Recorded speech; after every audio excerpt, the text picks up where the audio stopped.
Mahigit 180,000 na pasahero na ang naitala sa Parañaque Integrated Terminal Exchange o PITEX na bumiyahe pa uwi sa kani-kanilang probinsya para sa Pasko.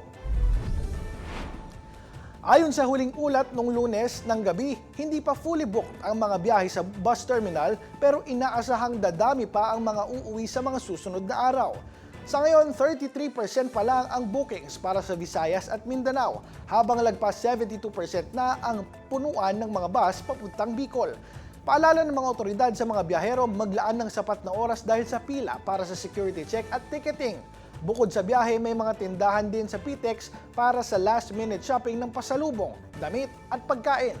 Marami sa mga pasahero ang hindi ininda ang siksikan at mahabang pila dahil mas nangingibabaw sa kanila ang saya at pananabik na makasama muli ang pamilya ngayong Pasko.